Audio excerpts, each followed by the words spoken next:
चार दोस्त रोहन, सिया, मोहित और अनुज गांव के बाहरी इलाके में स्थित एक पुरानी सुनसान हवेली काली हवेली के रहस्यों को उजागर करने का फैसला करते हैं। यह हवेली वर्षों से वीरान पड़ी है और गांव वालों के बीच इसके बारे में कई कहानियां प्रचलित हैं। कुछ लोग कहते हैं कि यहाँ रात में अजीब आवाजें सुनाई देती हैं, तो कुछ का मानना है कि यहाँ भूत प्रेत का वास है। रोहन, जो हमेशा से रहस्यों को सुलझाने में रुचि रखता था, इस चुनौती को स्वीकार करने के लिए सबसे पहले तैयार हो गया। सिया, जो एक साहसी और निडर लड़की है, ने भी तुरंत हामी भर दी। मोहित, जो तकनीकी चीजों में माहिर है, ने अपने उपकरणों के साथ जाने का निर्णय लिया। अनुज, जो सबसे शांत और समझदार है, ने अपने दोस्तों का साथ देने का वादा किया। चारों दोस्तों ने मिलकर एक योजना बनाई और तय किया कि वे दिन के उजाले में हवेली का निरीक्षण करेंगे और रात में वहां रुककर रहस्यों का पता लगाएंगे। उनके मन में डर तो था, लेकिन उत्सुकता और साहस ने उन्हें आगे बढ़ने के लिए प्रेरित किया। क्या वे काली हवेली के रहस्यों को उजागर कर पाएंगे? ये जानने के लिए हमारे साथ बने रहें। वे हवेली के डरावने, खामोश गलियारों में प्रवेश करते हैं, जहां प्राचीन चित्रों से भरी दीवारें हैं।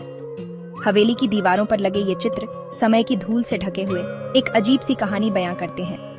हर कोने में एक रहस्य छुपा हुआ है और हर कदम पर एक नई आवाज सुनाई देती है।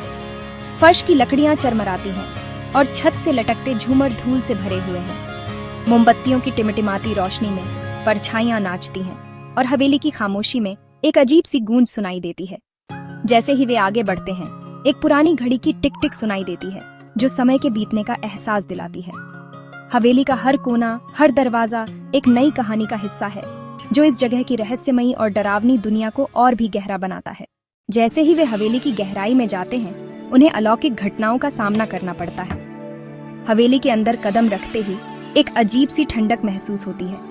दीवारों पर लगे चित्र जैसे जीवित हो उठते हैं और फर्श पर चलते समय अजीब सी आवाजें सुनाई देती हैं। हर कोने में एक रहस्य छुपा हुआ है और हर दरवाजे के पीछे एक नई चुनौती उनका इंतजार कर रही है। हवेली के गलियारों में चलते हुए उन्हें अचानक से दरवाजे अपने आप खुलते और बंद होते दिखाई देते हैं। कभी कभी उन्हें ऐसा लगता है जैसे कोई अदृश्य शक्ति उनके पीछे चल रही है।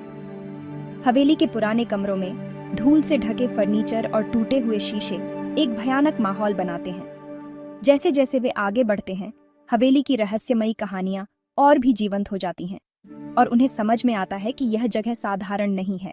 इन घटनाओं ने उन्हें अपने सबसे गहरे डर का सामना करने के लिए मजबूर कर दिया। क्या वे काली हवेली के रहस्यों को सुलझा पाएंगे या उनके डर उन पर हावी हो जाएंगे?